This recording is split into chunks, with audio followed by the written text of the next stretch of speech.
दोस्तों मैं हूं अमजद मलिक और आप देख रहे हैं हमारा यूट्यूब चैनल पंजाब दी शान मक्खी चीना। पंजाब दी शान पहुंचा जनाब आमर डोगर साहब दे फार्म दे उत्ते। साडा अज दा टॉपिक फार्म दे उपर मेडिसन केड़ी होनी चाहिए ने उस हवाले नाल असीं गुफ्तगू करांगे। जितने दोस्त नए ने काइंडली चैनल नूं सबसक्राइब करो और बेल आइकन दे बटन नूं लाजमी दबाओ ताकि आने वाली हर नई वीडियो तुहाडे तक बासानी पहुंच सके। अस्सलाम वालेकुम आमर भाई। वालेकुम सलाम जी, क्या हाल है? ठीक हो? खैरियत है? सेहत तबीयत कैसी? अल्हम्दुलिल्लाह। आमर भाई सब तो पहले अपना फोन नंबर दो जी। 0315 466 4782। अच्छा, एक तो दूसरा मैं दोस्तों ਨੂੰ ਦੱਸਣਾ ਚਾਹ ਰਿਹਾ ਅਮਜਦ ਭਾਈ ਦੇ ਮਾਸ਼ਾਅੱਲਾ ਵੀਡੀਓਜ਼ ਉੱਪਰ ਨਾ ਲੋਕ ਕਮੈਂਟਸ ਕਰਦੇ ਨੇ ਤੇ ਮੈਂ ਕਿਸੇ ਕਮੈਂਟਸ ਦਾ ਨਹੀਂ ਜਵਾਬ ਦੇ ਸਕਦਾ। ਅਗਰ ਕਦੀ ਮਤਲਬ ਐਸਾ ਹੋਵੇ ਕਿ ਕਿਸੇ ਦੋਸਤ ਨੂੰ ਕੋਈ ਪ੍ਰੋਬਲਮ ਹੋਵੇ ਜਾਂ ਐਮਰਜੈਂਸੀ ਪੁੱਛਣਾ ਚਾਹਣ, ਲੇਕਿਨ ਉਹ ਮੈਨੂੰ ਕਾਲ ਕਰ ਸਕਦੇ ਨੇ। ਕਾਲ ਕਰਨਗੇ ਮੈਨੂੰ 12 ਵਜੇ ਤੋਂ ਲੈ ਕੇ ਦੁਪਹਿਰ 12 ਵਜੇ ਤੋਂ ਲੈ ਕੇ ਸ਼ਾਮ 6 ਵਜੇ ਤੋਂ ਪਹਿਲੇ जी ठीक हो। ਕਿਉਂਕਿ ਉਸ ਤੋਂ ਪਹਿਲੇ ਮੈਂ ਘਰ ਹੁੰਨਾ ਵਾਂ ਤਾਂ ਫਿਰ ਉਹ ਮੁਨਾਸਿਬ ਨਹੀਂ ਲੱਗਦਾ ਨਾ, ਮਤਲਬ ਬਾਰ-ਬਾਰ ਕਾਲਾਂ ਆਉਣ। बाकी इंशाल्लाह जी नेक्स्ट साड़ी वीडियो ते जितने कमेंट्स होंगे उन्होंने जवाब भी अमर डोगर साहब देंगे, क्योंकि मैं ये नहीं चाहता कि इन्हों के टॉपिक के उत्ते वो सवालों के जवाब मैं दें। हालांकि ऐसी कोई गल नहीं, मेरा भी एक्सपीरियंस है, मैं थोड़े सवालों के जवाब दे सकदा। लेकिन इंशाल्लाह नेक्स्ट जितने भी कमेंट्स आमर साहब दे होंगे वो ये रिप्लाई करेंगे जी। आमर भाई ਅੱਜ ਦੇ ਟੌਪਿਕ ਤੇ ਸਾਡਾ ਦੱਸੋ ਨਾ ਜੀ। ਅੱਛਾ, ਮੇਰੀ ਸਾਡੀ ਡਿਸਕਸ਼ਨ ਹੋ ਰਹੀ ਸੀ ਕਿ ਫਾਰਮ ਦੇ ਉੱਪਰ ਕਿਹੜੀ ਚੀਜ਼ ਜਿਹੜੀ ਹੈ ਉਹ ਮਤਲਬ ਰੈਗੂਲਰ ਮੈਡੀਸਨ ਹੋਣੀ ਚਾਹੀਦੀਆਂ ਨੇ, ਜਿਹਦੇ ਜੇ ਖੁਦਾ ਨਾ ਖਾਸਾ ਕਿਸੇ ਦੇ ਜਾਨਵਰ ਨੂੰ ਕੋਈ ਟਰਬਲ ਹੋ ਜਾਂਦੀ ਹੈ, ਐਮਰਜੈਂਸੀ ਕੋਈ ਕਿਸੇ ਜਾਨਵਰ ਨੂੰ ਬੁਖਾਰ ਹੋ ਜਾਂਦਾ ਹੈ, ਕਿਸੇ ਦਾ ਜਾਨਵਰ ਬੰਦ ਹੋ ਜਾਂਦਾ ਮਤਲਬ ਫਾਰਾ ਹੋ ਜਾਂਦਾ ਹੈ, ਠੀਕ ਹੈ, ਕੋਈ ਜਾਨਵਰ ਨੂੰ ਪੇਨ ਕਿਤੇ ਨਿਕਲ ਆਉਂਦੀ ਹੈ ਅਚਾਨਕ, ਕੋਈ ਜਾਨਵਰ ਦੇ ਕੰਨ ਸੁੱਜ ਜਾਂਦੇ ਨੇ, ਐਲਰਜੀ ਹੋ ਜਾਂਦੀ ਹੈ। ਇਹ ਕੁਝ ਐਸੀਆਂ ਬਿਮਾਰੀਆਂ ਨੇ ਜਿਹੜੀਆਂ ਇਹ ਬਹੁਤ ਬੇਸਿਕ ਬਿਮਾਰੀਆਂ ਜੀ। ਇਹ ਨਾਰਮਲੀ ਸਿਲਸਿਲਾ ਚੱਲਦਾ ਹੀ ਰਹਿੰਦਾ ਹੈ, ਠੀਕ ਹੈ। ਸਭ ਤੋਂ ਪਹਿਲੇ ਅਸੀਂ ਗੱਲ ਕਰ ਰਹੇ ਹਾਂ ਅਮਜਦ ਵੀ ਬੁਖਾਰ ਤੇ। ਬੁਖਾਰ ਵਾਸਤੇ ਨਾ ਦੇਖੋ, ਬੁਖਾਰ ਵਾਸਤੇ ਮੈਂ ਜਿਹੜੀ ਚੀਜ਼ ਯੂਜ਼ ਕਰਦਾ ਪਿਆ ਜੇ ਉਹ ਜੀ ਕੀਟੋਜੈਟ। ਅੱਛਾ, ਡਿਪੈਂਡ ਕਰਦਾ ਅਗਰ ਜਾਨਵਰ ਨੂੰ ਬਹੁਤ ਤੇਜ਼ ਬੁਖਾਰ ਹੈ, ਤੁਸੀਂ ਪਹਿਲੇ ਜਾਨਵਰ ਦੇ ਸਿਰ ਦੇ ਉੱਪਰ ਕੋਈ 5 ਮਿੰਟ ਪਾਣੀ ਪਾ ਲਓ, ਧਾਰ ਬਣਾ ਕੇ ਨਾ ਇਹ ਬੋਤਲਾਂ ਦੇ ਨਾਲ ਤੁਸੀਂ ਪਾਣੀ ਪਾ ਲਵੋ। ਉਸ ਤੋਂ ਬਾਅਦ ਜੇ ਤੁਸੀਂ ਕੀਟੋਜੈਟ ਯੂਜ਼ ਕਰ ਸਕਦੇ ਹੋ ਆਪਣੇ ਜਾਨਵਰ ਨੂੰ 5 cc ਨਾਲ, ਤੁਸੀਂ ਆਪਣੇ ਜਾਨਵਰ ਨੂੰ ਪੈਨਾਕਾਰਡ ਯੂਜ਼ ਕਰ ਸਕਦੇ ਹੋ। ਅੱਛਾ, ਮਤਲਬ ਇਹਦੇ ਉੱਪਰ ਜਿਹੜਾ ਹੈ ਜਾਨਵਰ ਦੇ ਵਜ਼ਨ ਦੇ ਮੁਤਾਬਿਕ, ਠੀਕ ਹੈ, ਕੁਆਂਟੀਟੀ ਲਿਖੀ ਹੈ ਕਿ ਤੁਸੀਂ ਕਿੰਨੀ ਯੂਜ਼ ਕਰਨੀ ਹੈ, ਠੀਕ ਹੈ।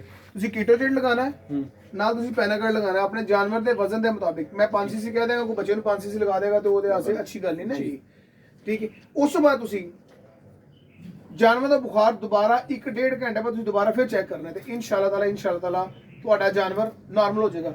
ਅਗਰ ਇਨ ਕੇਸ ਕਿਸੇ ਦੇ ਕੋਲ ਇਹ ਦੋ ਚੀਜ਼ਾਂ ਮੌਕੇ ਤੇ ਨਹੀਂ ਮੌਜੂਦ ਹੈਗੀਆਂ, ਇਹਨਾਂ ਦਾ ਅਫਜ਼ਲ ਭਾਈ ਆਲਟਰਨੇਟ ਹੈਗਾ ਲੋਕਸਨ। ਅੱਛਾ, ਵੀਡੀਓ ਮੁਕੰਮਲ ਦੇਖਣਾ ਜੀ, ਇਨਸ਼ਾਅੱਲਾ ਇਸ ਵੀਡੀਓ ਤੋਂ ਤੁਹਾਨੂੰ ਬਹੁਤ ਫਾਇਦਾ ਹੋਏਗਾ। ਲੋਕਸਨ ਜੀ, ਤੁਸੀਂ ਲੋਕਸਨ ਵੀ ਅਪਲਾਈ ਕਰ ਸਕਦੇ ਹੋ। ਅੱਛਾ, ਇੱਕ ਟੀਕੇ ਕਾਫੀ। 1 cc ਨਹੀਂ 1 cc ਨਹੀਂ, ਮਤਲਬ ਕਿ ਇੱਕੋ ਟੀਕਾ ਜਾਨਵਰ ਦਾ ਬੁਖਾਰ ਥੱਲੇ ਲਿਆ ਸਕਦਾ ਹੈ। अच्छा, इस लोकसन हाँ जी। कितने सीसी?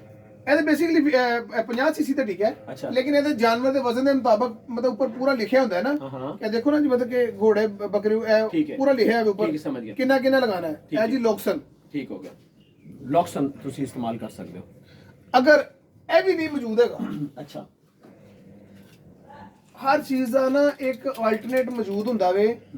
ਕਿਸੇ ਵੀ ਡਿਕਲੋਰਾਨ ਇਨਸਾਨਾਂ ਵਾਲੇ ਮੈਡੀਕਲ ਸਟੋਰ ਤੋਂ ਮਿਲ ਜਾਏਗਾ ਤੁਹਾਨੂੰ। ਡਿਕਲੋਰਾਨ, ਹਾਂਜੀ। ਅੱਛਾ, ਅਗਰ ਤੁਹਾਡਾ ਜਾਨਵਰ 2 ਦੰਦ ਤੱਕ ਹੈਗਾ ਤੇ ਇੱਕ ਕੰਪਿਊਲ ਕਾਫੀ, ਠੀਕ ਹੈ। ਅਗਰ ਤੁਹਾਡਾ ਜਾਨਵਰ 2 ਦੰਦ ਤੋਂ ਜ਼ਿਆਦਾ ਹੈ, ਅੱਛਾ, ਤੇ ਉਹਦੇ ਵਾਸਤੇ 2 ਇੰਪਿਊਲ। ਅੱਛਾ, ਉਹ ਤੁਸੀਂ ਬੱਕਰੇ ਨੂੰ ਮਤਲਬ ਲਗਾਣੇ ਗੋਸ਼ਤ ਦੇ ਵਿੱਚ ਨੇ। ਜਿਹਨੇ ਇੰਜੈਕਸ਼ਨ ਦੱਸ ਰਿਹਾ ਮੈਂ ਗੋਸ਼ਤ ਦੇ ਵਿੱਚ ਲਗਾਣੇ ਨੇ। ਇਹਨਾਂ ਦੇ ਵਿੱਚ ਕੋਈ ਵੀ ਚੀਜ਼ ਜਿਹੜੀ ਹੈ ਉਹ ਵੇਨ ਵਾਲੀ ਨਹੀਂ ਹੈ ਜੀ, ਠੀਕ ਹੈ।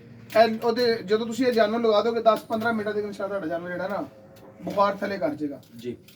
ਤੁਹਾਡੇ ਜਾਨਵਰ ਨੂੰ ਅਗਰ ਕਿਤੇ ਦਰਦ ਵਗੈਰਾ ਕੋਈ ਮਹਿਸੂਸ ਹੋ ਰਹੀ ਹੈ, ਕੋਈ ਪੈਰ ਝੁਕਦਾ ਪਿਆ, ਕੋਈ ਜਾਨਵਰ ਕੋਈ ਦਰਦ ਮਹਿਸੂਸ, ਉਹਦੇ ਵਾਸਤੇ ਵੀ ਜਿਹੜਾ ਹੈ ਨਾ ਡਿਕਲੋਰਾਨ ਅੱਛਾ ਬਹੁਤ ਜ਼ਿਆਦਾ ਇਫੈਕਟਿਵ ਹੈ, ਠੀਕ ਹੈ। ਉਹਦੇ ਵਾਸਤੇ ਲੋਕਸਨ ਵੀ ਦਰਦ ਵਾਸਤੇ ਬਹੁਤ ਜ਼ਿਆਦਾ ਇਫੈਕਟਿਵ ਹੈ, ਠੀਕ ਹੈ।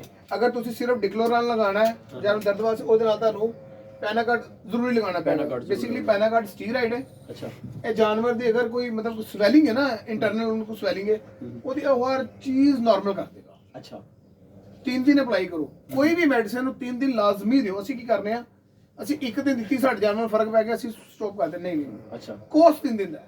3 ਦਿਨ ਤੋਂ ਤੁਸੀਂ ਜ਼ਿਆਦਾ ਨਹੀਂ ਲਗਾਉਣਾ, 3 ਦਿਨ ਤੋਂ ਘੱਟ ਨਹੀਂ ਲਗਾਉਣਾ। ਤੁਹਾਡਾ ਜਾਨਵਰ ਅਗਰ ਨਾਰਮਲ ਹੋ ਵੀ ਜਾਂਦਾ ਹੈ ਨਾ, ਤੁਸੀਂ ਫਿਰ ਵੀ ਜਾਨਵਰ ਨੂੰ ਅਪਲਾਈ ਕਰਨਾ ਹੀ ਕਰਨਾ। ਠੀਕ ਹੋ ਗਿਆ। ਨੈਕਸਟ ਅੰਦਰ ਵੀ ਇਹਦੇ ਚ ਇੱਕ ਜਿਹੜਾ ਮੇਨ ਇਸ਼ੂ ਹੁੰਦਾ ਹੈ, ਅਕਸਰ ਕੀ ਹੁੰਦਾ ਹੈ ਕਿ ਤੁਹਾਡਾ ਜਾਨਵਰ ਜਿਹੜਾ ਨਾ ਖੜਾ ਹੈ, ਤੁਸੀਂ ਉਹਨੂੰ ਅੱਛਾ ਭਲਾ ਛੱਡ ਕੇ ਤੁਸੀਂ ਗਏ ਹੋ, ਵਾਪਸ ਆਉਂਦੇ ਹੋ, ਐਂਡ ਨਾਰਮਲ ਬਹੁਤ ਜ਼ਿਆਦਾ ਲੋਕਾਂ ਨੂੰ ਪ੍ਰੋਬਲਮ ਹੋਈ ਹੋਈ ਹੈ। ਜਾਨਵਰ ਦੇ ਕੰਨਾਂ ਤੇ ਸਵੈਲਿੰਗ ਹੋ ਜਾਂਦੀ ਹੈ, ਜਾਨਵਰ ਦੇ ਕਪੂਰਿਆਂ ਤੇ ਸਵੈਲਿੰਗ ਹੋ ਜਾਂਦੀ ਹੈ। ਉਹ ਬੇਸਿਕਲੀ ਜਾਨਵਰ ਨੂੰ ਜਿਹੜਾ ਨਾ ਇੰਟਰਨਲ ਪ੍ਰੋਬਲਮ ਹੁੰਦਾ ਹੈ, ਉਹ ਜਾਨਵਰ ਲੀਵਰ ਅਫੈਕਟ ਕਰਦਾ ਹੈ। ਅੱਛਾ, ਉਹਦੇ ਵਾਸਤੇ ਤੁਸੀਂ ਮੌਕੇ ਦੀ ਮੁਨਾਸਬਤ ਤੇ ਅਗਰ ਜਾਨਵਰ ਨੂੰ ਬੁਖਾਰ ਹੈ ਤੇ ਫਿਰ ਤੁਸੀਂ ਜਿਹੜੀ ਮੈਂ ਬੁਖਾਰ ਦੀ ਮੈਡੀਸਿਨ ਦਿੱਤੀਆਂ ਨੇ ਤੁਸੀਂ ਉਹ ਚੀਜ਼ਾਂ ਯੂਜ਼ ਕਰੋਗੇ। ਅਗਰ ਜਾਨਵਰ ਨੂੰ ਬੁਖਾਰ ਨਹੀਂ ਹੈਗਾ, ਸਿਰਫ ਸਵੈਲਿੰਗ ਹੈ, ਉਹਦੇ ਵਾਸਤੇ ਇਹ ਇੰਜੈਕਸ਼ਨ ਹੈ ਸਲੋਨਮ। ਸਲੋਨਮ ਜੀ, ਅੱਛਾ, ਸਲੋਨਮ ਇਹ ਤੁਸੀਂ 5 cc ਸਵੇਰ ਲਗਾਓਗੇ, ਵੱਡੇ ਜਾਨਵਰ ਨੂੰ 5 cc ਸ਼ਾਮ ਨੂੰ ਲਗਾਓਗੇ। ਠੀਕ ਹੈ, ਠੀਕ ਹੈ ਅਮਜਦ ਭਾਈ, ਬੇਸਿਕਲੀ ਇਹਦੇ ਵਿੱਚ ਨਾ ਏਵਲ ਸ਼ਾਮਿਲ ਹੈ। ਅੱਛਾ, ਏਵਲ ਐਲਰਜੀ ਵਾਸਤੇ ਹੁੰਦਾ ਹੈ। ਐਲਰਜੀ ਵਾਸਤੇ ਸਲੋਨਮ ਦੇ ਵਿੱਚ ਇਹਦੇ ਚ ਸ਼ਾਮਿਲ ਡਿਫਰੈਂਟ ਚੀਜ਼ਾਂ ਨੇ। ਇਹ ਕੀ ਕਰਦੀਆਂ ਨੇ, ਜਾਨਵਰ ਦੀ ਇੱਕ ਤੇ ਕੰਨਾਂ ਦੀ ਸਵੈਲਿੰਗ ਖਤਮ ਕਰ ਦੇਣਗੀਆਂ। ਅੱਛਾ, ਇਹ ਏਵਲ ਸ਼ਾਮਿਲ ਹੈ, ਉਹ ਜਾਨਵਰ ਦੀ ਐਲਰਜੀ ਖਤਮ ਕਰੇਗਾ ਤੇ ਇਨਸ਼ਾਅੱਲਾ ਜਾਨਵਰ 2-3 ਦਿਨਾਂ ਦੇ ਵਿੱਚ ਨਾ ਬਿਲਕੁਲ ਨਾਰਮਲ ਹੋ ਜਾਏਗਾ। ਅਮਰ ਡੋਗਰ ਸਾਹਿਬ, ਅਗਰ ਅਫਾਰੇ ਦਾ ਮਸਲਾ ਆ ਜਾਵੇ ਕਿਸੇ ਜਾਨਵਰ ਦੇ ਵਿੱਚ, ਤੇ ਉਹਦੇ ਵਾਸਤੇ ਤੁਸੀਂ ਕੋਈ ਟ੍ਰੀਟਮੈਂਟ ਦੱਸੋ ਜੀ। ਅਮਜਦ ਭਾਈ, ਤੁਸੀਂ ਬਹੁਤ ਅੱਛਾ ਸਵਾਲ ਕੀਤਾ। ਦੇਖੋ, ਅਫਾਰਾ ਅਸਲ ਮਕਸਦ ਹੈ ਕਿ ਅਫਾਰਾ ਆਵੇ ਕਿਉਂ। ਅੱਛਾ, ਠੀਕ, ਅਸੀਂ ਕੀ ਕਰਨੇ ਆ, ਅਸੀਂ ਜਾਨਵਰ ਨੂੰ ਖੁਰਾਕ ਪਾਉਂਦੇ ਆ, ਖੁਰਾਕ ਪਾ ਕੇ ਅਸੀਂ ਭੁੱਲ ਜਾਂਦੇ ਆ ਅਸੀਂ ਇਹਨੂੰ ਕੀ ਦਿੱਤਾ। ਅਸੀਂ ਜਾਨਵਰ ਦੀ ਅਸੀਂ ਉਗਾਲੀ ਨਹੀਂ ਵੇਖਦੇ। ਮੈਂ ਦੋਸਤਾਂ ਨੂੰ ਅਫਾਰਾ ਆਉਣ ਦੀ ਪਹਿਲੇ ਦਿਨ ਮੈਂ ਨਿਸ਼ਾਨੀ ਦੱਸਣਾ ਜਦੋਂ ਇਹ ਦੇਖੋ। ਅੱਛਾ, ਅਗਰ ਤੁਹਾਡਾ ਜਾਨਵਰ ਗੋਲ ਮੇਂਗਨ ਕਰ ਰਿਹਾ, ਮੋਟੀ ਮੇਂਗਨ ਕਰ ਰਿਹਾ, ਇਹਦਾ ਮਤਲਬ ਤੁਹਾਡਾ ਜਾਨਵਰ ਅੰਦਰੋਂ ਠੀਕ ਹੈ। ਜਿਸ ਟਾਈਮ ਤੁਹਾਡਾ ਜਾਨਵਰ ਮੇਂਗਨ ਕੈਪਸੂਲ ਵਰਗੀ ਕਰਨੀ ਸ਼ੁਰੂ ਕਰ ਦੇਵੇ, ਅੱਛਾ, ਲੰਬੀ ਮੇਂਗਨ, ਕੈਪਸੂਲ ਵਰਗੀ ਲੰਬੀ ਮੇਂਗਨ ਕਰਨੀ ਸ਼ੁਰੂ ਕਰ ਦੇ, ਇਹਦਾ ਮਤਲਬ ਹੈ ਤੁਹਾਡੇ ਜਾਨਵਰ ਇੰਟਰਨਲੀ ਪ੍ਰੋਬਲਮ ਹੋਣਾ ਸ਼ੁਰੂ ਹੋ ਚੁੱਕੀ ਹੈ। ਠੀਕ ਹੈ, ਉੱਥੋਂ ਹੀ ਫਿਰ ਅਗਲੇ ਸਟੈਪ ਸਟਾਰਟ ਹੁੰਦੇ ਨੇ। ਯਾਨੀ ਜਦੋਂ ਉਹਨੇ ਮੇਂਗਨ ਕੀਤੀ ਕੈਪਸੂਲ ਵਰਗੀ, ਇਹਦਾ ਮਤਲਬ ਹੈ ਕਿ ਤੁਹਾਡਾ ਜਾਨਵਰ ਅੰਦਰੋਂ ਰੁਕਣਾ ਸ਼ੁਰੂ ਹੋ ਗਿਆ, ਉਗਾਲੀ ਕੱਚੀ ਕਰ ਦੇਗਾ। ਉਹ ਇੱਕ ਵਕਤ ਐਸਾ ਹੈਗਾ ਖੁਰਾਕ ਜਮਾ ਕਰਨੀ ਸ਼ੁਰੂ ਕਰ ਦੇਗਾ। ਯਾਨੀ ਪਹਿਲੇ ਜਾਨਵਰ 100% ਖੁਰਾਕ ਖਾਂਦਾ ਹੈ, 90% ਜਾਨਵਰ ਉਗਾਲੀ ਦੇ ਵਿੱਚ ਖੁਰਾਕ ਖਤਮ ਕਰ 10% ਉਹਦੇ ਅੰਦਰ ਸਟੋਰ ਹੁੰਦਾ। ਅੱਛਾ, ਉਹ ਜਾਨਵਰ ਠੀਕ ਹੈ। ਫਿਰ ਉਸ ਤੋਂ ਬਾਅਦ ਜਾਨਵਰ ਕੀ ਕਰੇਗਾ ਕਿ 40-50% ਸਟੋਰ ਕਰੀ ਜਾਏਗਾ, ਅੱਧੀ ਉਗਾਲੀ ਕਰੇਗਾ, ਆਹਿਸਤਾ ਆਹਿਸਤਾ ਕਰਕੇ ਜਾਨਵਰ ਟੋਟਲੀ ਬੰਦ ਹੋ ਜਾਏਗਾ। ਜਦੋਂ ਜਾਨਵਰ ਬੰਦ ਹੋਏਗਾ, ਜਾਨਵਰ ਪਿਸ਼ਾਬ ਵੀ ਰੁਕ ਜਾਏਗਾ, ਮੇਂਗਣਾ ਵੀ ਰੁਕ ਜਾਏਗਾ, ਕਿਉਂਕਿ ਉਹਦੇ ਮਸਾਨੇ ਦੇ ਉੱਪਰ ਗੈਸ ਆ ਜਾਏਗੀ। ਹੁਣ ਇਹਦਾ ਹੱਲ ਕੀ ਕਰਨਾ ਹੈ? ਇਹਦਾ ਬਹੁਤ ਆਸਾਨ ਹੱਲ ਹੈ। ਅਗਰ ਦੋਸਤਾਂ ਦੇ ਕੋਲ ਮੌਜੂਦ ਸਰਸੋਂ ਦਾ ਆਇਲ ਕਿਸੇ ਇੱਕ ਫਾਰਮ ਦੀ ਬੇਸਿਕ ਨੀਡ ਹੈ, ਅਗਰ ਉਹਨੇ ਆਪਣੇ ਫਾਰਮ ਤੇ ਸਰਸੋਂ ਦਾ ਆਇਲ ਨਹੀਂ ਰੱਖਿਆ ਨਾ, ਉਹਨੂੰ ਤਾਲੇ ਲਾ ਦੇਣੇ ਚਾਹੀਦੇ, ਘਰ ਚਲੇ ਜਾਣੇ। Very good. ਤੁਸੀਂ ਕੀ ਕਰਨਾ ਹੈ, ਸਭ ਤੋਂ ਪਹਿਲੇ ਇਹਦੇ ਵਾਸਤੇ ਤੁਹਾਨੂੰ ਜਾਨਵਰ ਨੂੰ ਪਹਿਲੇ ਅੰਦਰੋਂ ਥਿੰਦਾ ਕਰਨਾ ਪਏਗਾ, ਫਿਰ ਪਿੱਛੋਂ ਵੀ ਥਿੰਦਾ ਕਰਨਾ ਪਏਗਾ ਅਮਜਦ ਭਾਈ। ਅੱਛਾ, ਇੱਕ ਚੀਜ਼ ਸਵਾਲ ਦੇ ਵਿੱਚ ਸਵਾਲ, ਅਗਲੇ ਦਿਨ ਇੱਕ ਦੋਸਤ ਨੇ ਕਮੈਂਟ ਕੀਤਾ ਜੀ ਕਿ ਥਿੰਦਾ ਕੀ ਹੁੰਦਾ ਹੈ? ਹਾਂਜੀ, ਮੈਂ ਦੱਸ, ਦੇਖੋ ਬੇਸਿਕਲੀ ਜਿਸ ਤਰ੍ਹਾਂ ਗੱਡੀ ਦਾ ਇੰਜਨ ਆਇਲ ਬਗੈਰ ਮੋਬਾਈਲ ਤੋਂ ਨਹੀਂ ਨਾ ਚੱਲਦਾ, ਉਹ ਹਰ ਚੀਜ਼ ਰੁਕਦੀ ਹੈ। ਐਸੀ ਇਹੀ ਚੀਜ਼ ਹੈ, ਜਾਨਵਰ ਦੀ ਅੰਦਰੋਂ ਥਿੰਦੀਆਂ ਹੋਣਗੀਆਂ, ਅੰਦਰ ਤੇਲ ਛਿਲ ਹੋਏਗਾ, ਚਿਕਨਾਹਟ ਕਹਿੰਦੇ ਨੇ, ਚਿਕਨਾਹਟ ਹੋਏਗੀ, ਜਾਨਵਰ ਉਗਾਲੀ ਠੀਕ ਕਰੇਗਾ, ਜਾਨਵਰ ਦੀ ਇਨਟੇਕ ਵੀ ਠੀਕ ਰਹੇਗੀ ਤੇ ਉਹਦੀ ਆਊਟਗੋਇੰਗ ਵੀ ਠੀਕ ਰਹੇਗੀ। ਠੀਕ ਹੈ, ਬਿਲਕੁਲ ਸਹੀ ਕਹਿੰਦੇ ਹੋ। ਠੀਕ ਹੈ, ਹੁਣ ਮੈਂ ਦੱਸਣਾ, ਤੁਸੀਂ ਸਭ ਤੋਂ ਪਹਿਲੇ ਤੇ ਜਾਨਵਰ ਨੂੰ ਤੁਸੀਂ ਇਹ ਦੇਖਣਾ ਜਦੋਂ ਤੁਹਾਡਾ ਜਾਨਵਰ ਰੁਕ ਗਿਆ। ਠੀਕ ਹੈ, ਅਗਰ ਤੁਹਾਡਾ ਜਾਨਵਰ 2 ਦੰਦ ਦੀ ਕਰੇ, ਇਹ ਕੁਆਂਟੀਟੀ ਮੈਂ ਦੱਸ ਰਿਹਾ, ਮੈਨੂੰ ਲੋਕੀ ਕਹਿਣਗੇ ਤੇ ਬਹੁਤ ਜ਼ਿਆਦਾ ਹੈ, ਲੇਕਿਨ ਜਿਹੜੀ ਨਾ ਇਕੁਅਲ ਕੁਆਂਟੀਟੀ ਹੁੰਦੀ ਹੈ ਨਾ, ਬਰਾਬਰ, ਉਹ ਨਾਰਮਲ ਜਾਨਵਰ ਵਾਸਤੇ ਹੁੰਦੀ ਹੈ। ਕਿ ਜਾਨਵਰ ਬਿਮਾਰ ਹੋ ਜਾਂਦਾ ਨਾ, ਫਿਰ ਉਹਨੂੰ ਬੂਸਟ ਕਰਨਾ ਪੈਂਦਾ ਜੀ, ਬਿਲਕੁਲ ਇਸ ਤਰ੍ਹਾਂ। ਅਗਰ ਇੱਕ ਤੁਹਾਡਾ ਜਾਨਵਰ 2 ਦੰਦ 4 ਦੰਦ ਦੇ ਕਰੇ, ਤੁਸੀਂ 250 ml ਲਿਕਵਿਡ ਪੈਰਾਫਿਨ ਲੈਣੀ। Paraffin oil, liquid paraffin. ਅੱਛਾ, ਠੀਕ। ਮੇਰੇ ਕੋਲ ਤੇ ਗੈਲਨਾਂ ਭਰੀਆਂ ਪਈਆਂ ਨੇ ਨਾ। 250 ml ਤੁਸੀਂ ਲਿਕਵਿਡ ਪੈਰਾਫਿਨ ਲੈਣੀ ਹੈ। ਉਹਦੇ ਵਿੱਚ ਤੁਸੀਂ ਕੀ ਕਰਨਾ ਵੇ, 250 ml ਲਿਕਵਿਡ ਪੈਰਾਫਿਨ ਦੇ ਵਿੱਚ ਤੁਸੀਂ ਕਰਨਾ ਹੈ ਕਾਲਕੋਲਿਕ। ਇਹ ਚੀਜ਼ਾਂ ਬੜੀਆਂ ਗੌਰ ਤਲਬ ਨੇ, ਇਹਨਾਂ ਦੀ ਵਜ੍ਹਾ ਤੋਂ ਤੁਹਾਨੂੰ ਬਹੁਤ ਫਾਇਦਾ ਹੋਏਗਾ। ਤੁਸੀਂ ਇਹ ਵੀਡੀਓ ਮੁਕੰਮਲ ਦੇਖਣੀ ਹੈ ਜੀ ਉਸਤਾਦ ਜੀ। 250 ml liquid paraffin, 250 ml colic ਜਿਹੜਾ ਹੈ, ਇਹ ਤੁਸੀਂ ਮਿਕਸ ਕਰਕੇ ਜਾਨਵਰ ਨੂੰ ਤੁਸੀਂ ਪਿਆ ਦੇਣਾ। ਅੱਛਾ, ਤੁਸੀਂ ਜਾਨਵਰ ਨੂੰ ਪਿਆ ਦਿਓਗੇ, ਤੁਹਾਡਾ ਜਾਨਵਰ ਅੰਦਰੋਂ ਥਿੰਦਾ ਹੋ ਜਾਏਗਾ। ਅੱਛਾ, ਉਹਦੇ 3-4 ਹੱਲ ਨੇ, ਸਾਰੇ ਦੱਸ ਦਿਆਂਗੇ ਇਨਸ਼ਾਅੱਲਾ। ਠੀਕ ਹੈ। ਜਿਹੜਾ ਕਿਸੇ ਦੋਸਤ ਨੂੰ ਸਾਨੇ ਲੱਗੇ ਉਹ ਕਰ ਲਵੇ। ਉਸ ਤੋਂ ਬਾਅਦ ਤੁਸੀਂ ਕੀ ਕਰਨਾ, ਤੁਸੀਂ ਜਾਨਵਰ ਦਾ ਨੀਮਾ ਕਰਨਾ। ਅੱਛਾ, ਬੇਸਿਕ ਜਾਨਵਰ ਰੁਕ ਜਾਂਦਾ ਮਤਲਬ ਹੈ ਕਬਜ਼। ਠੀਕ ਹੈ। ਤੁਸੀਂ ਕੀ ਕਰਨਾ ਹੈ, 50 ml ਜਿਹੜਾ ਸਰਸੋਂ ਦਾ ਤੇਲ ਲੈਣਾ ਹੈ। ਠੀਕ ਹੈ, ਖਾਲਸ। ਹਾਂ, ਉਹਦੇ ਅੱਗੋਂ ਸੂਈ ਉਤਾਰ ਲੈਣੀ ਹੈ। ਠੀਕ ਹੈ। ਸੂਈ ਉਤਾਰ ਕੇ ਤੁਸੀਂ 10 cc ਨੂੰ ਭਰ ਲੈਣਾ। ਠੀਕ ਹੈ। ਜਾਨਵਰ ਨੂੰ ਤੁਸੀਂ ਇਹ ਇੱਕ ਲੈਵਲ ਤੇ ਜਾਨਵਰ ਖੜੇ, ਤੁਸੀਂ ਜਾਨਵਰ ਦਾ ਪਿਛਲਾ ਹਿੱਸਾ ਐਸਾ ਉੱਚਾ ਕਰ ਲੈਣਾ। ਠੀਕ ਹੈ। ਤੁਸੀਂ ਉਹ ਜਿਹੜੀ ਸਰਿੰਜ ਹੋਏਗੀ, ਸੂਈ ਉਤਾਰ ਕੇ ਉਹ ਸਰਿੰਜ ਨੂੰ ਤੇਲ ਲੱਗਾ ਹੋਏਗਾ ਸਾਰਾ, ਉਹ ਤੁਸੀਂ ਉਹਦੀ ਹਿੱਪ ਦੇ ਵਿੱਚ ਦੇ ਕੇ ਪ੍ਰੈਸ਼ਰ ਦੇ ਨਾਲ ਤੇਲ ਮਾਰਨਾ ਅੰਦਰ ਤੁਸੀਂ। ਠੀਕ ਹੈ। ਕਿਤੇ 10 cc ਉਹ 50 ml ਤੇਲ, 50 cc ਤੇਲ ਮਾਰਨਾ, ਲੇਕਿਨ 10 cc ਸਰਿੰਜ ਮਾਰੋ ਜ਼ਿਆਦਾ ਫਿਰ ਮੋਟੀ ਹੋ ਜਾਏਗੀ ਨਾ, ਤੇ ਉਹ ਤੁਸੀਂ 10 cc ਸਰਿੰਜ 50 cc ਤੁਸੀਂ ਅੰਦਰ ਤੇਲ ਮਾਰ ਦੇਣਾ। ਠੀਕ ਹੋ ਗਿਆ। ਅੱਲਾ ਦੇ ਘਰ 'ਚ ਬੜੀ ਉਮੀਦ ਹੈ ਕਿ ਤੁਹਾਡਾ ਜਾਨਵਰ ਇਹਦੇ ਨਾਲ ਥੋੜੀ ਦੇਰ ਤੱਕ ਜਿਹੜਾ ਹੈ ਨਾ ਪਿਸ਼ਾਬ ਮੇਂਗਣਾ ਕਰ ਦੇਗਾ। ठीक है। ਅਗਰ ਇਨ ਕੇਸ ਜਾਨਵਰ ਫਿਰ ਵੀ ਨਹੀਂ ਚੱਲਦਾ, हाँ ਸਮ ਟਾਈਮ ਐਸਾ ਹੁੰਦਾ ਕਿ ਜਾਨਵਰ 4 5 7 ਦਿਨ ਦਾ ਬੰਦ ਹੋ ਜਾਂਦਾ ਹੈ। ਉਹਦੇ ਵਾਸਤੇ ਕੀ ਕਰੀਦਾ ਹੈ, ਲਿਕਵਿਡ ਪੈਰਾਫਿਨ ਜਿਹੜੀ ਉਹ ਵਧਾਈ ਦੀ ਹੈ, ਕੋਲਿਕ ਵਧਾਈਦਾ ਹੈ। ਫਿਰ ਇਹ ਚੀਜ਼ਾਂ ਦੇਣ ਤੋਂ ਬਾਅਦ ਜੋ ਕੁਝ ਟਾਈਮ ਬਾਅਦ, ਅੱਧੇ ਘੰਟੇ ਬਾਅਦ ਕਾਲਕੋਰੈਕ ਸਿਰਪ ਹੈ ਇਹ ਜਿਹੜਾ ਜੀ। हाँ जी। ਅੱਛਾ, ਮੈਂ ਇੱਕ ਦਫਾ ਦੱਸ ਜੀ, ਇਹ ਪੇਡ ਪ੍ਰਮੋਸ਼ਨ ਨਹੀਂ ਹੈ, मैं सिर्फ ये चीज दिखा रहा हूँ कि जेडी चीज मैं यूज करता हूँ। एनिमल दिखाओ जी, इधर मेरा कैमरामैन इधर एनिमल दिखाओ जी। एन एनिमल ਦਾ ਐਕਸਪੀਰੀਅੰਸ ਅਸੀਂ ਤੁਹਾਡੇ ਅੱਗੇ ਸ਼ੋ ਕਰਦੇ ਪਏ ਹਾਂ। ਇਹ ਐਨੀਮਲ ਤੁਸੀਂ ਦੇਖ ਲਓ, ਸਾਰੇ ਐਨੀਮਲ ਦਿਖਾਓ, ਬੈਕ ਤੇ ਆਓ ਜੀ।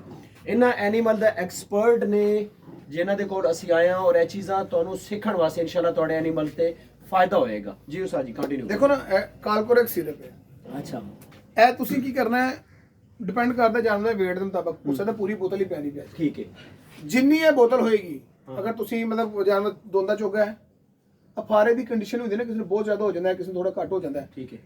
अगर बहुत शरीर किसी अफारा यानी पुराना अफारा हो गया है, यानी कि 2 4 5 दिन हो गए, क्योंकि ज्यादा लिक्विड पैराफिन पै देंगे अफारा खत्म हो जाएगा। ठीक है। लेकिन रुकिया रह जाएगा, कब्ज रह जाएगी, ए फिर मिहनत चलाएगा। अच्छा, ਇਹਦੇ ਵਿੱਚ ਅਸੀਂ ਕੀ ਕਰਨਾ ਹੈ, ਜਿੰਨੀ ਮਿਕਦਾਰ ਚ ਅਸੀਂ ਇਹ ਦੇਣਾ ਹੈ, ਉਨੀ ਮਿਕਦਾਰ ਚ ਅਸੀਂ ਸਰਸੋਂ ਦਾ ਤੇਲ ਦੇਣਾ ਹੈ, ਹਲਕਾ ਜਿਹਾ ਨੀਮ ਗਰਮ ਕਰਕੇ। ਠੀਕ ਹੈ। ਅੱਛਾ, ਮਿਕਸ ਕਰਕੇ ਅਸੀਂ ਉਹਨੂੰ ਜਾਨਵਰ ਨੂੰ ਪਿਆ ਦੇਣਾ ਹੈ। ਹਾਂ, ਪਿਛਲਾ ਪ੍ਰੋਸੈਸ ਅਸੀਂ ਉਹੀ ਕਰਨਾ ਹੈ, ਤੇਲ ਅਸੀਂ ਉਹਦੇ ਪਿੱਛੇ ਉਸ ਤਰ੍ਹਾਂ ਹੀ ਵਾੜਨਾ। ਠੀਕ ਹੈ। ਇਨਸ਼ਾਅੱਲਾ ਇਹਦੇ ਨਾਲ ਤੁਹਾਡੇ ਜਾਨਵਰ ਦਾ ਨਾ ਮਸਲਾ ਹੱਲ ਹੋ ਜਾਏਗਾ, ਤੁਹਾਡਾ ਜਾਨਵਰ ਰੈਗੂਲਰ ਚੱਲਣਾ ਸ਼ੁਰੂ ਹੋ ਜਾਏਗਾ। ਇਹ ਕਬਜ਼ ਗੈਸ ਹੋਣ ਦੀ ਵਜ੍ਹਾ ਕੀ ਹੈ? ਮੈਂ ਪਹਿਲੇ ਮੈਂ ਦਸੀਏ ਕਿ ਜਾਨਵਰ ਖੁਰਾਕ ਜ਼ਿਆਦਾ ਖਾਏਗਾ, ਉਗਾਲੀ ਘੱਟ ਕਰੇਗਾ। ਅੱਛਾ, ਆਟੋਮੈਟਿਕਲੀ ਜਾਨਵਰ ਰੁਕਣਾ ਸ਼ੁਰੂ ਹੋ ਜਾਏਗਾ। ਉਸਤਾਦ ਜੀ, ਜਿਹੜਾ ਮਿੱਠਾ ਸੋਡਾ ਹੈ, ਅਗਰ ਅਸੀਂ ਇਹ ਐਡ ਕਰੀਏ ਤੇ ਫਿਰ ਇਹ ਮਾਮਲਾਤ ਖਤਮ ਹੋ ਸਕਦੇ ਨੇ? ਇਹ ਜਿਹੜਾ ਜਿਹੜੀ ਸੀ ਅਗਲੀ ਵੀਡੀਓ ਤੁਸੀਂ ਅਸੀਂ ਹੁਣ ਲਗਾਣੀ ਹੈ ਨਾ, ਜਿਹਦੇ ਚ ਮੈਂ ਜਾਨਵਰ ਦੀ ਵਾਈ ਬਾਦੀ ਦੇ ਬਾਰੇ ਮਤਲਬ ਅਸੀਂ ਡਿਸਕਸ ਕਰਨਾ ਹੈ। ਉਹਦੇ ਚ ਮਿੱਠੇ ਸੋਡੇ ਦੀ ਅਫਾਦੀਅਤ ਜਿਹੜੀ ਉਹ ਦੱਸਾਂਗੇ, ਉਹ ਡਿਟੇਲ ਨਾਲ ਵੀਡੀਓ ਹੈ। ਮੇਰਾ ਇੱਕ ਡਾਇਲੌਗ ਪਿਛਲੇ 10 ਸਾਲ ਤੋਂ ਮੈਨੂੰ ਜਦੋਂ ਕੋਈ ਮਿਲਦੇ ਨੇ ਲੋਕੀ ਮੈਨੂੰ ਮੇਰੇ ਡਾਇਲੌਗ ਤੋਂ ਯਾਦ ਵੀ ਕਰਦੇ ਨੇ। ਅੱਛਾ, ਜਿਹੜਾ ਬੰਦਾ ਆਪਣੇ ਜਾਨਵਰ ਨੂੰ ਵੀਕ ਦੇ ਵਿੱਚ 2 ਜਾਂ 3 ਦਫਾ ਮਿੱਠਾ ਸੋਡਾ ਨਹੀਂ ਦੇ ਸਕਦਾ, ਉਹਨੂੰ ਸ਼ੌਕ ਕਰਨ ਦਾ ਕੋਈ ਹੱਕ ਨਹੀਂ ਹੈ। ਬਿਲਕੁਲ ਸਹੀ ਕਹਿੰਦੇ, ਉਹ ਫਾਰਮਿੰਗ ਨਾ ਕਰੇ। ਇਹਦੀ ਅਫਾਦੀਅਤ ਅਸੀਂ ਇਨਸ਼ਾਅੱਲਾ ਅਗਲੀ ਵੀਡੀਓ ਤੇ ਦੱਸਾਂਗੇ। ਬਿਲਕੁਲ ਦੱਸਾਂਗੇ। ਵੀਡੀਓ ਅਮਜਦ ਭਾਈ ਦੀ ਪੂਰੀ ਵੇਖਿਆ ਕਰੋ।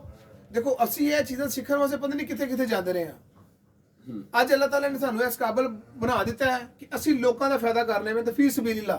ਦੇਖੋ ਅਸੀਂ ਕਦੀ ਕਿਸੇ ਨੂੰ ਕੋਈ ਚੀਜ਼ ਦੱਸਣ ਦਾ ਕਿਸੇ ਕੋਲੋਂ ਕੋਈ ਪੈਸਾ ਤੇ ਨਹੀਂ ਲਿਆ। ਬਿਲਕੁਲ ਇਸ ਤਰ੍ਹਾਂ ਨਹੀਂ ਅਮਜਦ ਭਾਈ, ਇਹ ਜਿਹੜੀਆਂ ਚੀਜ਼ਾਂ ਮੈਂ ਲੋਕਾਂ ਨੂੰ ਵੈਸੇ ਦੱਸਣਾ ਵਾ ਨਾ, ਇਹ ਜਿੰਨੇ ਮਤਲਬ ਤੁਸੀਂ ਇਹ ਕਹਿ ਸਕਦੇ ਹੋ ਕਿ ਵੱਡੇ ਫਾਰਮਾਂ ਵਾਲੇ ਇਹ ਚੀਜ਼ਾਂ ਸੇਲ ਕਰਦੇ ਨੇ ਨਾ, ਯਕੀਨ ਕਰੋ ਜਿਹੜਾ ਤੇਲ ਬਣਾਇਆ ਜਾਂ ਘਿਓ ਬਣਾਇਆ ਇਹ 2-2 ਰੁਪਏ ਕਿਲੋ ਬਣਾ ਕੇ ਵੇਚਦੇ ਨੇ। ਬਿਲਕੁਲ ਸਹੀ। ਅਸੀਂ ਲੋਕਾਂ ਨੂੰ ਫ੍ਰੀ ਦੱਸੀ ਜਾਂਦੇ।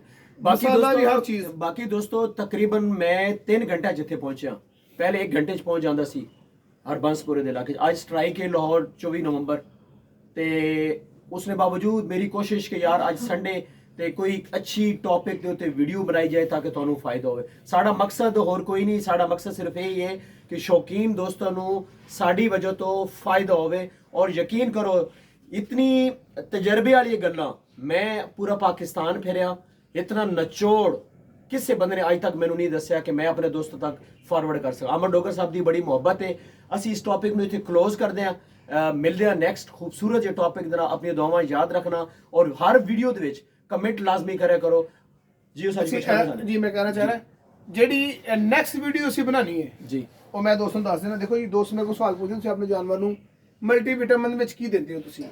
एक असी वीडियो ऑलरेडी लगाई है जी, पहले वाली, लेकिन ਉਹ ਹੁਣ ਅਸੀਂ ਉਸ ਤੋਂ ਇਲਾਵਾ ਅਸੀਂ ਡੀਸੀਬੀ ਪਾਊਡਰ ਕਿਹੜਾ ਦਿੰਨੇ ਆ, ਅਸੀਂ ਜਾਨਵਰ ਨੂੰ ਮਤਲਬ ਕਿ ਕਿਸ ਕਿਸਮ ਦੇ ਅਸੀਂ ਜਾਨਵਰ ਨੂੰ ਲਵਾਜ਼ਮਾਤ ਦਿੰਨੇ ਆ ਖੁਰਾਕ ਹਜ਼ਮ ਕਰਨ ਵਾਸਤੇ। ਦੇਖੋ ਲੋਕਾਂ ਦਾ ਜਾਨਵਰ 1.5 ਕਿਲੋ ਗੰਦਮ ਨਹੀਂ ਹਜ਼ਮ ਕਰਦਾ, ਅਲਹਮਦੁਲਿਲਾ ਮੇਰੇ ਜਾਨਵਰ ਨੂੰ 3-3 3.5 ਕਿਲੋ ਅਸੀਂ ਗੰਦਮ ਦਿੰਨੇ। ਬਿਲਕੁਲ ਇਸ ਤਰ੍ਹਾਂ ਉਹ ਕਿਸ ਤਰ੍ਹਾਂ ਹਜ਼ਮ ਕਰਵਾਉਂਦੇ, ਅਸੀਂ ਕਿਹੜੀ ਚੀਜ਼ ਦਿੰਨੇ ਆ, ਉਹ ਕਿਸੇ ਦਿਨ ਵੀ ਇੱਕ ਵੀਡੀਓ ਲੱਗ ਜਾਏਗੀ, ਸਰਪ੍ਰਾਈਜ਼ ਵੀਡੀਓ ਹੋਏਗਾ। ਉਹਦਾ ਟੌਪਿਕ ਸਰਪ੍ਰਾਈਜ਼ ਵੀਡੀਓ ਰੱਖਦਾ, ਸਰਪ੍ਰਾਈਜ਼ ਵੀਡੀਓ। ਠੀਕ ਹੈ। ਅਮਜਦ ਭਾਈ ਦੀ ਸਾਰੀ ਵੀਡੀਓ ਤੁਸੀਂ ਗੌਰ ਨਾਲ ਦੇਖਣਾ, ਉਹ ਸਰਪ੍ਰਾਈਜ਼ ਵੀਡੀਓ ਇਨਸ਼ਾਅੱਲਾ ਤੁਸੀਂ ਯਾਦ ਕਰੋਗੇ। ਬਹੁਤ ਸ਼ੁਕਰੀਆ ਜੀ, ਬੜੀ ਮਿਹਰਬਾਨੀ। ਇਸਲਾਮ ਮਿਲਦੇ हैं नेक्स्ट खूबसूरत वीडियो ना। अल्लाह हाफिज। मैं अपना लोकेशन चेंज कर लेना।